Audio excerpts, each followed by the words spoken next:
Bay Area, California. A Tuesday afternoon. Nobody in that guitar shop knew the man browsing the vintage amps had once stood on a plywood stage in front of 300,000 people while everything fell apart. He looked like any other aging rocker killing time, but in 4 minutes, an old man at the counter was going to say a sentence that would stop him cold. December 6, 1969, Altamont Speedway, a date most people only know from documentaries, but for one man in that shop, it was still 4:30 in the afternoon, every single day of his life. Mick had flown into Oakland the night before. A small studio booking, nothing public, no entourage worth mentioning. He liked these trips. No cameras at the airport, no press lined up outside hotels, just a rental car and a baseball cap pulled low. That morning he'd had 3 hours free before sound check. He told his assistant he wanted to walk. He didn't say where, he never did. The shop sat on a quiet corner, faded gold lettering on the window. Brennan's Fine Instruments. Mick had passed it twice before noticing it. Something about the dust on the glass pulled him in. Bells on the door, old wood smell, lacquer and rosin, a string of guitars hanging from the ceiling like ribs in a chest. A radio behind the counter playing low. Nobody recognized him. Sunglasses, gray jacket, 3 days of stubble, just another customer. He drifted toward the back wall. Used amps stacked in rows, a few reel-to-reel tape decks gathering dust, a glass case of harmonicas nobody had touched in years. He picked up an old microphone, turned it over in his hands, set it down. His fingers moved slow across everything. Old habit. He didn't shop. He remembered. At the counter, a man in his late 70s sat on a stool. Frank Delgado. Thick forearms, a faded tattoo on one wrist, reading glasses pushed up on his forehead. He'd run this shop for 41 years. Before that, he'd worked security at concert venues up and down the coast. 60s, 70s. He didn't talk about it much. Most days he didn't have to. A young guitarist stood across from him. Mid-20s, flannel shirt, a Telecaster slung over his shoulder. He'd come in to trade a pedal. Frank wasn't really listening to him. Frank was watching the radio. The DJ's voice crackled through. Today marks 50-some years since the Altamont Speedway Free Festival. December 6, 1969. The day the 60s, as they say, died. Frank's jaw tightened. He'd heard that line 100 times. He still hated it. The young guitarist shrugged, not really paying attention. Wasn't that the one where the Hells Angels stabbed a guy? During a Stones song or something? Frank didn't answer right away. He picked up a rag, wiped down the glass counter slow, methodical. Then he said it, flat. No drama in his voice at all. The Stones killed a man that night. The kid blinked. Damn. Heavy. Frank kept wiping. Jagger had the whole crowd in his hand. Could have stopped it. Didn't. 5 feet away, near the amps, Mick's hand stopped moving. He didn't turn around. His fingers were still resting on the dial of an old Fender Twin Reverb. The shop went quiet in his ears. Even the radio sounded far away. He had heard that sentence before. Not those exact words, but that judgment. 50 years of it. 4:30 p.m., December 6, 1969. Mick had been 26 years old. The Rolling Stones had agreed to a free concert. Last-minute venue change. Altamont Speedway, a dirt racetrack outside Livermore. Stage built too low, barely 4 feet off the ground. No real barrier between the crowd and the band. Security handled by the Hells Angels, paid in beer, not money. 300,000 people packed into a space meant for a fraction of that. By the time the Stones took the stage, the crowd had already turned. Fights breaking out near the front. The air thick with cheap wine and tear gas drifting from somewhere in the back. Mick had stepped out in a red and black cape, the costume he'd worn on tour all year. He looked like a king walking into a riot. He remembered the lights catching dust in the air, thick as fog. He remembered starting Sympathy for the Devil and the song collapsing twice before the band could even finish the first verse. Fighting near the stage. He'd stopped singing, held up his hands, said into the mic, "Brothers and sisters, why are we fighting?" The crowd had quieted for a moment. Then it hadn't. He remembered a Hell's Angel walking past him mid-song, calm as anything, club thudding into someone's skull just off to his left. He remembered finishing the set anyway because stopping felt more dangerous than playing. He remembered the band running for the helicopter afterward, ducking low, not looking back. He remembered hearing the next morning that a young man named Meredith Hunter had been stabbed near the stage during Under My Thumb, and that he hadn't even seen it happen, 4 feet away. He hadn't seen it. For 50 years he carried that distance. 4 feet. The space between a song and a death. Mick set the old microphone down on the shelf. Careful, quiet. He stepped toward the counter. If you were on that stage that night, would you have stopped the music, or would the silence have been worse than the song? Let me know what you think in the comments. Frank looked up, saw a stranger in sunglasses standing closer than customers usually stood. Help you with something? Mick took off the sunglasses. Didn't say anything at first, just looked at him. Frank's mouth opened slightly. The reading glasses slid down off his forehead. He gripped the edge of the counter. 5:15 p.m. The shop had gone still. The young guitarist had stopped talking entirely, eyes moving between the two older men like he was watching something he didn't have the vocabulary for yet. You were there, Mick said.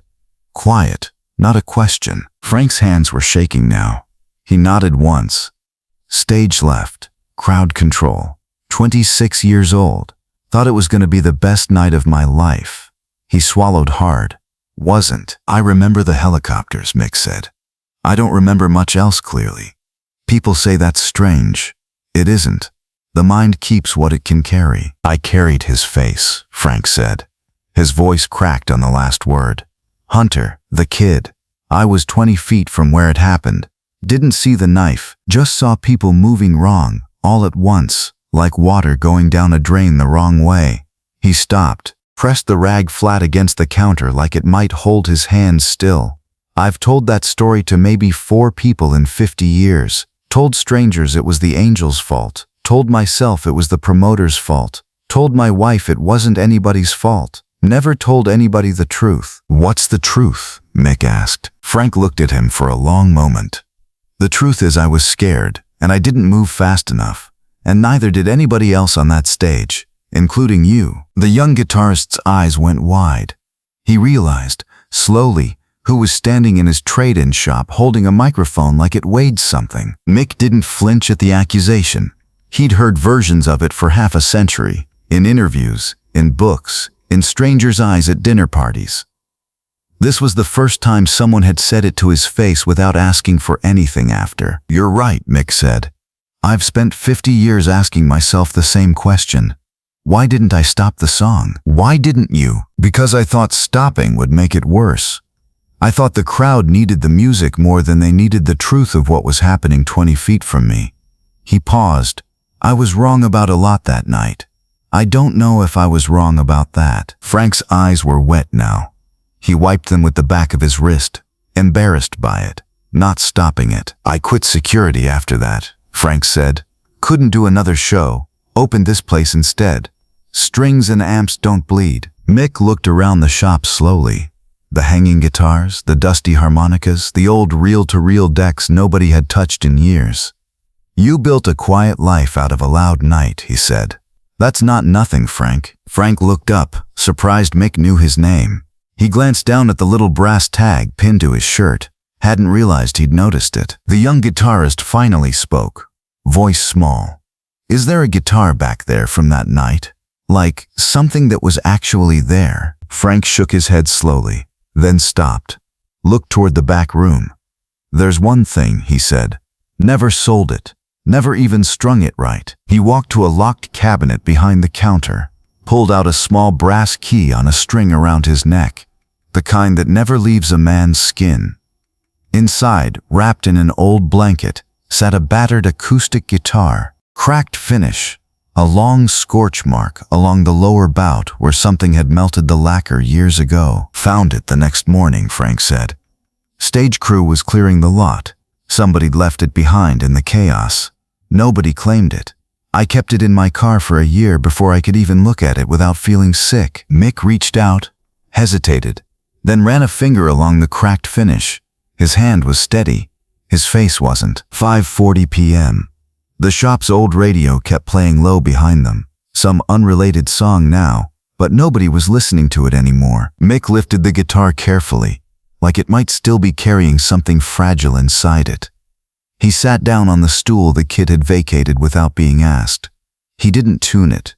He didn't fix the buzzing low E string. He just rested his hand against the body the way you'd rest a hand on someone's shoulder at a funeral. He started playing.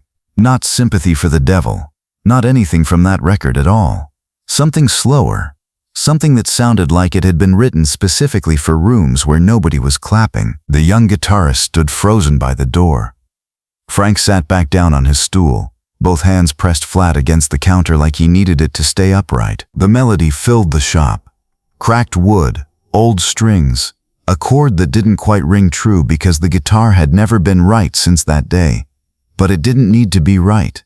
It needed to be honest, and it was. Mick's eyes were closed. His head tilted slightly toward the sound the way it always had. 50 years of stages collapsing down into one small room with dust on the windows. He played the last chord and let it hang there. Didn't strum it dead. Let it die on its own. Silence. 3 seconds. 5 seconds. Nobody in that shop moved. Frank's breathing had gone shallow, like he was trying not to disturb the air itself. Then Frank spoke, voice barely above a whisper. "I'm sorry I said you killed him." "You weren't wrong to feel it," Mick said. He set the guitar down across his knees, gentle, both hands still resting on the neck. "I've felt it every December 6th for 50 years. Doesn't mean either of us gets to walk away from what happened. Means we carry it. Different rooms, same weight." The young guitarist finally found his voice.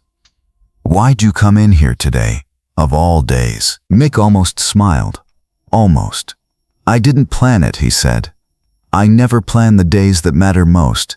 They tend to find me in shops like this one." Frank stood up slowly, came around the counter for the first time since Mick had walked in. He didn't ask for an autograph. Didn't ask for a photograph. He just extended his hand, the way men of his generation did when words weren't going to be enough. Mick shook it. Held it a moment longer than a normal handshake requires. "Keep the guitar in the case from now on," Mick said. "Not locked away, just protected. Some things need both." Frank nodded. Looked down at the old instrument like he was seeing it for the first time in years. "What's a moment in your life you've carried quietly for decades? The kind you've never told more than a few people? I read every comment, and I'd genuinely like to know." Mick stood, set the guitar carefully back into Frank's hands, not into the cabinet. "Don't put him away again," he said. "Let him sit out where you can see him." He turned to leave. Paused at the door. Looked back at the young guitarist, who still hadn't moved. "Play something true tonight," Mick said. "Doesn't have to be loud. Just true." The kid nodded, unable to speak. The bells on the door rang once as Mick stepped back out into the afternoon light. Frank stood holding the old guitar in both arms like something that had finally been allowed to come home. 3 months later, a small handwritten sign appeared in the front window of Brennan's Fine Instruments. "Not for sale. Ask inside for the story." The guitar sat in a glass case near the register from then on. Lights low, no price tag. People started asking about it. Frank started telling them the truth, all of it. The parts that scared him, and the parts that healed him. Word got around the local music scene. A documentary crew reached out. Frank said no the first 3 times. Said yes the 4th. He never mentioned who had played that guitar in his shop that afternoon. He didn't need to. Some stories carry their own proof. There's a quote Mick gave once, years after that day, in an interview nobody remembers the name of. He said it almost in passing, like it cost him nothing to say, though anyone listening closely could hear that it cost him everything. "You don't get to undo the worst night of your life. You only get to decide what you build next to it." If this story moved you, subscribe to the channel so you don't miss the next one we uncover. The legends carry more than the songs. They carry the silence in between, and that's the part worth remembering too.